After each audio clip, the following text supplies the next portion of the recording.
Olá a todos de novo, meu nome é Marcelo. Hoje é a nossa parte 3 da aula de cinemática, né? Como eu havia demonstrado na aula anterior, onde nós chegamos à conclusão em relação ao conceito de velocidade, né, que tem a ver com o espaço percorrido, a relação entre o espaço percorrido e o tempo. Eu, inclusive, brinquei em relação se o cara vai em 2 minutos ao banheiro, o outro em 2 minutos vai andar 100 quilômetros, né, vai ao Rio de Janeiro e São Paulo e volta, né, você vê que a diferença aí está o quê? No mesmo intervalo de tempo, a distância é muito maior. Então, quanto maior a distância, maior a velocidade. Ou seja, a velocidade e a distância são diretamente proporcionais. A equação, ela demonstra justamente essa relação. É uma relação que a gente observa naturalmente, né? E aí você usa a matemática para simplesmente representar isso. Então as fórmulas, todas as fórmulas da física, elas não aparecem num passe de mágica.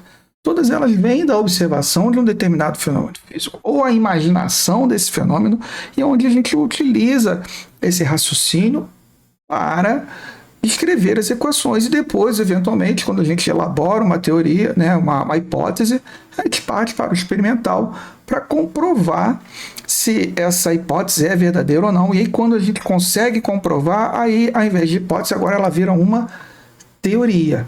Então, continuando aqui com relação à parte da cinemática, né?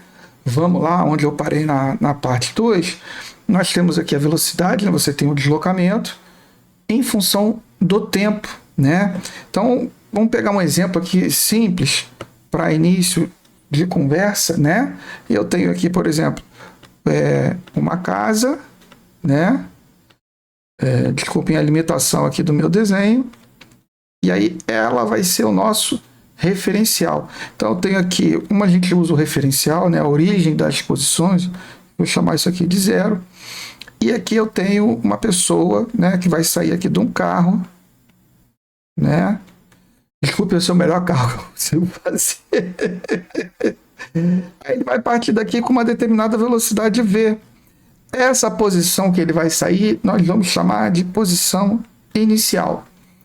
E para cá, essa posição aqui seria uma posição final após um determinado espaço de movimento, tempo, né, que ele gasta. Determinando o tempo, ele vai chegar nessa posição que tem aqui. Tá? Como é que a gente pode descrever isso matematicamente? Eu sei que aqui eu tenho um tempo inicial, t0, e aqui eu tenho um tempo final. Se a gente pegar essa relação aqui de velocidade e deslocamento, vamos lá, vamos raciocinar aqui. Né? Eu tenho aqui velocidade, como está aqui em cima, né? Velocidade vai ser. O que é o deslocamento na física? Na física a gente usa um símbolo, a gente chama de delta. Delta é variação. Então eu tenho aqui a delta, variação. Isso aqui pode ser variação de velocidade, variação de espaço, variação de tempo, variação de temperatura. O delta é sempre variação. Então o deslocamento, ou seja, uma variação de espaço percorrido. Então eu vou colocar aqui, ó, delta S. E embaixo é o tempo, vou botar aqui, ó, intervalo de tempo, delta T. E como é que a gente calcula essa situação que está aqui? O que seria o delta S? Delta S seria o quê? Seria essa posição final menos essa posição inicial. Então a gente tem aqui, ó, S menos S0. E o intervalo de tempo? O intervalo de tempo não é diferente disso. Eu vou ter aqui o que no intervalo de tempo? Eu vou ter tempo final menos o tempo inicial. Então a gente chega aqui, ó, tempo final menos tempo inicial. Essa aqui é a nossa relação. O que eu estou querendo demonstrar para vocês aqui? Então a gente está vindo de uma ideia absolutamente abstrata, de uma situação real. Repare, eu não estou colocando número nenhum aí.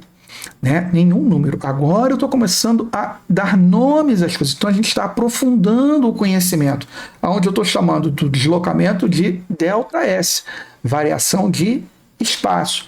E para o intervalo de tempo gasto durante a locomoção, eu estou chamando de delta T, a variação do tempo. né?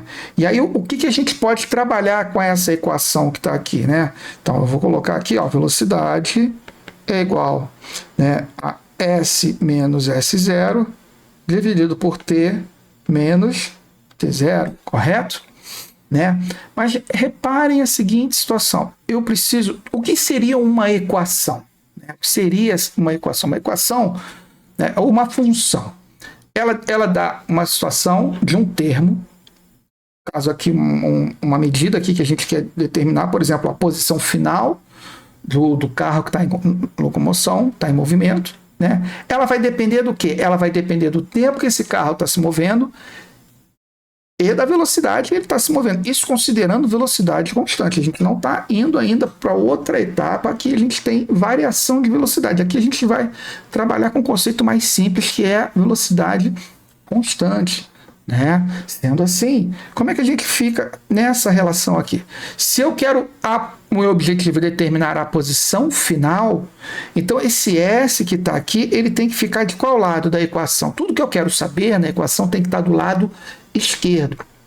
Tudo que eu quero que eu vou utilizar para determinar, isso é como se fosse uma regra gramatical da matemática. Tudo que eu vou utilizar para determinar esse termo, eu vou jogar para o lado direito. Sendo assim, a gente pode mexer nessa equação da seguinte forma. De cara, eu vou simplificar e considerar o tempo inicial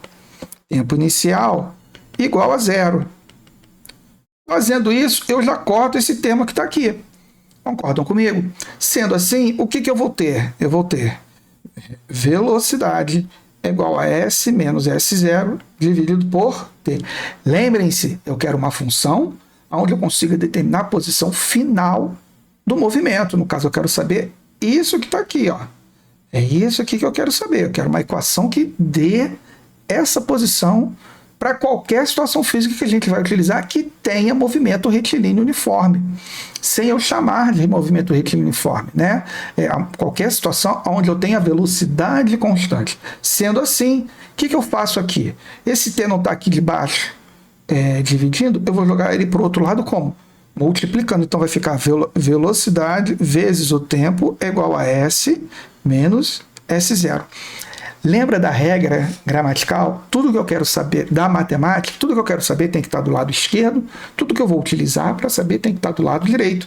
Então eu quero saber o quê? Eu não quero saber a posição final, então eu vou inverter essa equação. Vai ficar S menos S0 é igual a velocidade vezes o tempo. Porém, reparem o seguinte, a posição inicial, ela é uma constante. Essa posição que está aqui, ó, ela é uma constante. Então, eu não posso deixar ela do lado esquerdo. Eu preciso botar ela do lado direito. Sendo assim, como é que vai ficar a minha equação? Vai ficar esse aqui desse lado está subtraindo, vai para o outro lado como? Somando. Então, eu tenho S vai ser igual a S0 mais o produto da velocidade vezes o tempo. Gente, acabamos de chegar numa equação chamada função horária das posições no movimento retilíneo uniforme. Repara o nome. O nome é mais complexo do que a equação em si. E o que ela representa? É só uma equação onde eu consigo fazer o quê? Determinar a posição final de um objeto que saiu de uma determinada casa, numa distância de uma casa, por um intervalo de tempo. Simples assim.